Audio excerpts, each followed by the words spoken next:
Hey there, it's been a bit. It shouldn't be a secret that I was a big fan of the X-Men 97 Marvel Legends wave. I covered the news reveal on here and I reviewed the full wave. It's one of the only instances where I've bought every figure from a wave release. Today I'm here to quickly cover the surprise news, to me at least, that we are in fact getting a second wave of figures. So hold off on paying those aftermarket prices here for just a second. 6 figures here, starting with the number 1 figure that I was wanting the most. This is Cyclops and I think he looks absolutely incredible. Now for any newcomers here, it's worth mentioning I don't own any of these Marvel Legends figures based on these characters. Besides now a Magento figure, I've been trying to start a collection by grabbing the best default looks of my favorite heroes. This is genuinely perfect for me because I don't have any other Cyclops. I love the team colors here. I love that he includes an extra head for an accessory and the powered up look as well. I love the extra hands, the eye blast piece too. He's quite perfect for what I'm wanting for my collection and he's exactly what I've been looking for. So yes, Cyclops is a must buy for me. The next great looking addition here is the Nightcrawler figure. Again,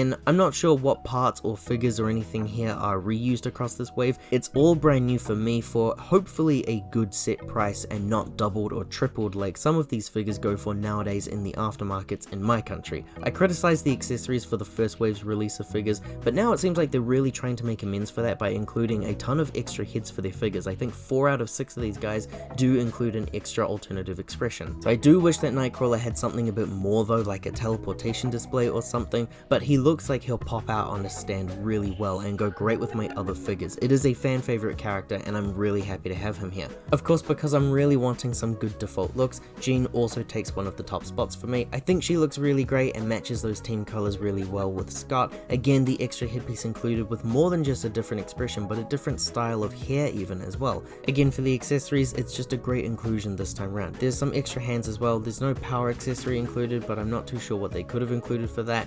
And I'll just say it, those are the only 3 figures that I actually plan on getting from this wave. The next 3 look like really good additions, but the figures are quite pricey and I'm not really attached to these upcoming characters and figures like I am for the ones we just looked at. So we'll start with Magento here, who I do think looks really cool and it's a nice little remake figure, but I do have a pretty great one already with that wave 1 release if I'm honest, and I just want a 1 default version of all the characters. I don't need all of the different variations. I like the idea of possibly using this one to swap over those heads around, maybe having an unmasked version of that classic look, because I do think that customizing options with past and future figures is a really great detail. But my biggest criticism of the last one was, besides the helmet that had to stay on his head, it was the lack of ability accessories. I really wish he had a display stand or something that could easily represent his magnetic powers. This is X-Cutioner, a character that I don't know anything about. He could be an entirely brand new character for this show only, or someone from the comics. I'm not too sure, sorry, I'm trying to do this really quick. He feels like the bishop figure of the wave here. He's quite stocky, his weapons that he carries are very impressive for some people, and I think it'll be really cool to pick this guy up. He almost looks like a Ninja Turtles villain, and I am really impressed with this figure. It's just that I'm not drawn to him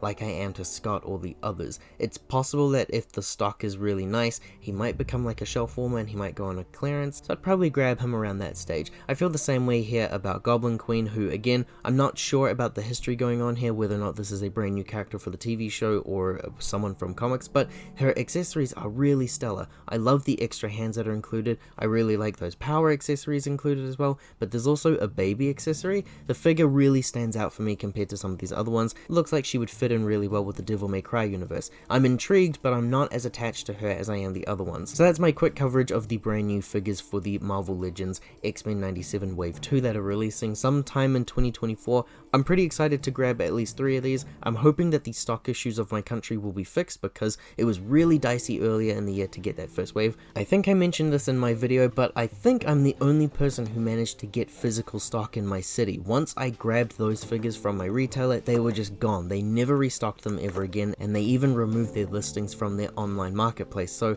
I'll try to get the main 3, and I'm willing to even just pay the default price to guarantee that I get them, because stock like this is really concerning for this country. But what are your thoughts on the second wave releasing of the Marvel Legends X-Men 97 figures? Let's talk about it in the comments down below. I've got a lot of Comic-Con footage to go through. I recently went to Frankensons earlier in the month as well while I was traveling the US, so stick around for those videos if that sort of thing interests you. Thank you very much everyone, and I hope to see you in the next video.